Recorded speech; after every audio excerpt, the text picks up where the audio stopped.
I ended up going 10-5 last week for a record of, what was it? I think like 69-38, something like that. Not doing too bad.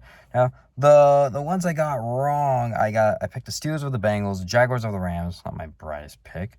I did get quite a bit right in a row, though. Then I picked the Commanders over the Cowboys, the Falcons over the 49ers, and then the Buccaneers over the Lions, though. I should have been 9-6, but the Giants decided to blow that big lead, so thanks, Giants.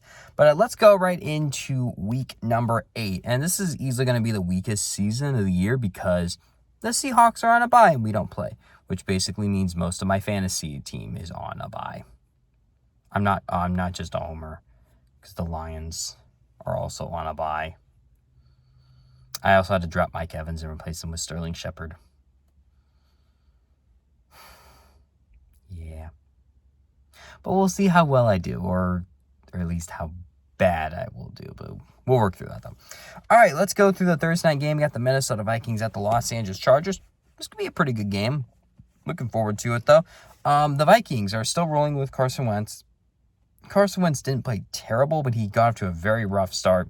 The Chargers, well, their defense decided to take a day off, and while Justin Herbert threw over 400 yards, it wasn't exactly the prettiest game.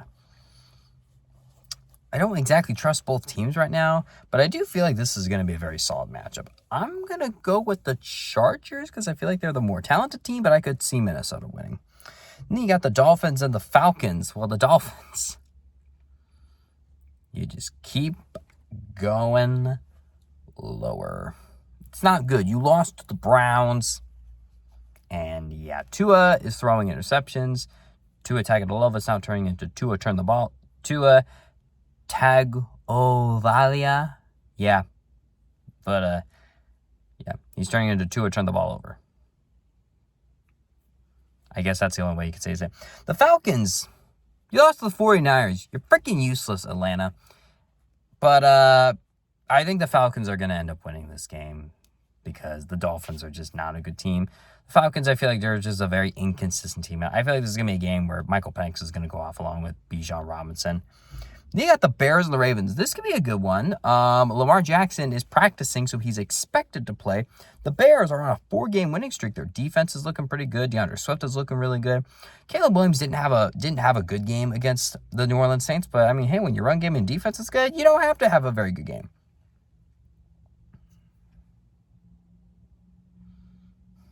This one's tricky. We're gonna pick the Ravens. Yeah, we're gonna pick the Ravens. I don't have a lot of confidence though. It's gonna be very interesting. Got the Jets and the Bengals. Oh dear. The Jets. You're 0-7. Justin Fields got benched, and now Tyrod Taylor's starting. And now Tyrod Taylor's injured. So you may have to roll with Justin Fields again. Who knows? It's not good for the Jets right now. But then again, when is it ever is? The Bengals. You won with Joe Flacco.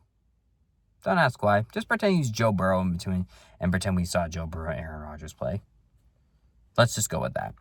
The Bengals, they didn't. Their offense looked really good.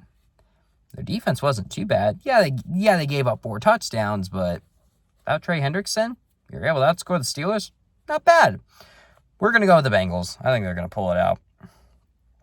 They got the Bills and the Panthers. I honestly don't think this is going to be as good of a game as what some people may think it's going to be. Bryce Young is expected not to play in this game because of a high ankle sprain. The Bills are coming off of a bye. Hopefully they're more healthy. I think the Buffalo Bills are going to kind of come back down to earth, though, and I think they're gonna beat the Panthers. Hopefully you can beat them pretty handily because you got the Chiefs next week, and the Chiefs are looking pretty good. And then you got the San Francisco 49ers versus the Houston Texans. 49ers, they can't keep getting away with it. They keep winning despite everyone being injured. George Kittle comes back, and he doesn't even do anything. I mean, he blocks, but he doesn't do anything. It's ridiculous. Christian McCaffrey apparently is the only healthy guy on the team. It doesn't make any sense. Meanwhile, the Texans, your offense is terrible. It's not good. C.J. Stroud's getting pressured all the time. He can't complete the ball. Nico Collins left with a concussion. He's your only good receiver. The Texans, they are in a lot of trouble right now. Their defense is really good. They forced 4 turnovers against the Seahawks, but their offense refuses to do anything with it. The Texans, they are not in good shape right now. And I said CJ Stroud was going to be in the MVP conversation last year. That did not age well. 49ers keep winning. We're going to go with the 49ers. Prove me wrong, Houston. Prove me wrong. But I think it's going to be a very low-scoring game because both defenses are really good. But just, please, someone beat the 49ers. Because our division can't. I'm okay. Then you got the Cleveland Browns at the New England Patriots. The Browns, you beat the Dolphins. Congratulations. Quentin Jenkins looking pretty good. The Patriots. Uh-oh. I think the Evil Empire's back. What did Boba Fett say in the Mandalorian? They're back. But I'm going to say this is probably more like the First Order. Oh, actually, wait. The First Order was part of the sequel trilogy. The Empire's back. Let's just go with the Empire's back. Well, the Empire Strikes Back. Great movie. Drake May, he is him. He set the single-season franchise completion record. Not even Tom Brady was that good. I'm not saying Drake May is better than Tom Brady, but Drake May is doing really good for himself. We're going to go with the Patriots. I think the Patriots are going to cruise to an easy victory. Maybe they struggle more against this Browns defense, but I think Drake May will do enough.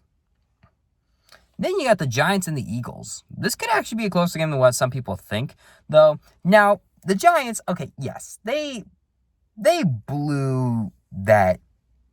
Actually, that's an understatement. Oh my gosh, they collapsed against the Denver Broncos. Just everything was going their way. Their defense was looking good. Their offense was doing pretty good. They even got like a deflected touchdown. Like everything was working out for them, and then they blew a 19-point lead in like the last 5 minutes of that game. Just it was insane. Now, to be fair, Jackson Dart had a good game. The interception was terrible, but besides that, he had a really good game. Him and Cam Scatterboo look like they are the real deal, though. I can't wait to see what the Giants are going to do when Malik Neighbors comes back. I don't know if this coaching staff is going to be around when that happens, though. But either way, I'm still excited for the Giants' future, though. But they just cannot have that, though. Meanwhile, they're going up against the Eagles. And the Eagles, well, they can't get Saquon Barkley going because apparently that's so hard, though. But A.J. Brown, Devontae Smith went off. Jalen Hurts easily had his best game of the season, though.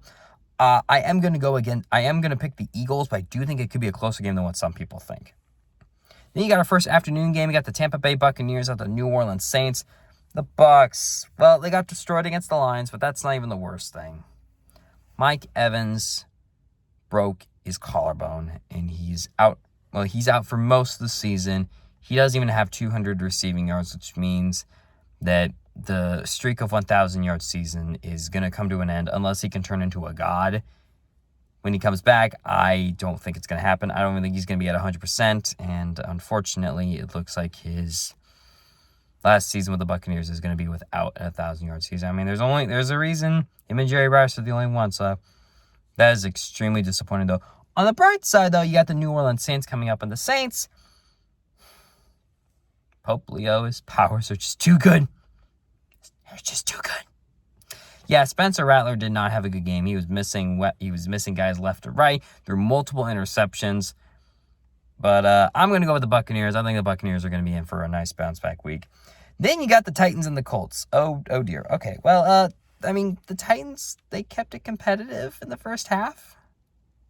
Cam Ward didn't look too bad. Yeah, that final drive in the second quarter was very poorly managed, so, what's the difference between Brian Callahan and whoever the new interim coach is? And the Colts, Colts have the best record in the NFL. I'm going to go with the Colts. I think the Colts are going to beat the crap out of the Titans, though. Their schedule is going to get much tougher, though. But I can't believe I'm saying the Colts are a good team. They are a really good team.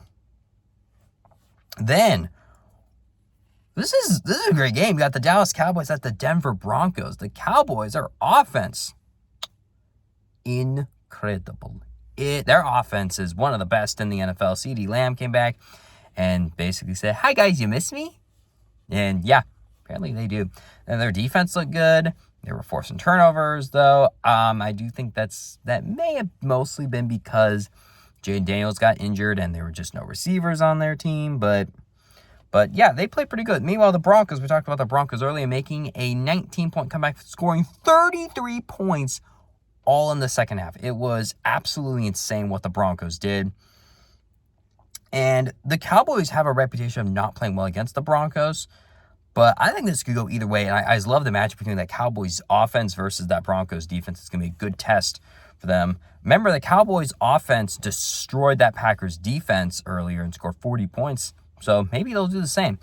And CeeDee Lamb and George Pickens will be playing. So we'll see. It's also Javonte Williams playing against his former team. But we're going to go with the Broncos in this one, though. Mostly because the Broncos have a reputation of beating the Cowboys. And we're also in the Mile High City.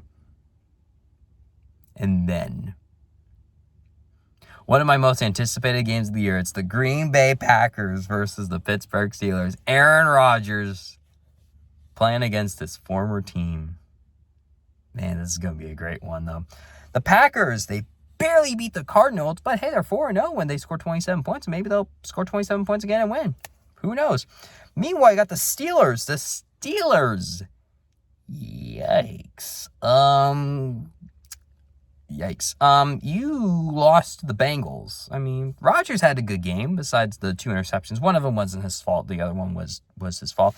But their defense kind of came back down to earth. And we were like, oh, the Steelers' defense is actually pretty good. No, it's not. Apparently, it's not very good. Obviously, the big storyline will be Aaron Rodgers going up against his former team. I am very, very excited to see that, though. I love that this is on Sunday Night Football, though. And I think this is a very evenly matchup. But we're going to go with the Packers. I think the Packers are going to pull it out. Steelers 100% could. And then, this was another one of my most anticipated games. Not anymore. Got the Washington Commanders versus the Kansas City Chiefs. Jaden Daniels is expected to miss this game with a hamstring injury, which means it's going to be Marcus Mariota versus Patrick Mahomes. The Chiefs, they dominated the Raiders. They only allowed 3 first downs. 3. I can hold it up on one finger. Now, is that because they were playing the Raiders, or are they back? I think it's kind of both. Going with the Chiefs. They're going to win another Super Bowl, aren't they? Oh, yay. Well, that is it for week number 8. No Seahawks, so this is going to be kind of a lame week. But I still got some stuff planned. I was at the Texans game, the Seahawks-Texans game, which was a lot of fun. I got to go to more primetime games, and yeah. We were all happy because we won. So, but if you like today's video, you can like, comment, and subscribe. Follow me on Facebook, Instagram, and X. Matthew, spelled with 2 T's, Leininger, Leininger. And see you guys next week.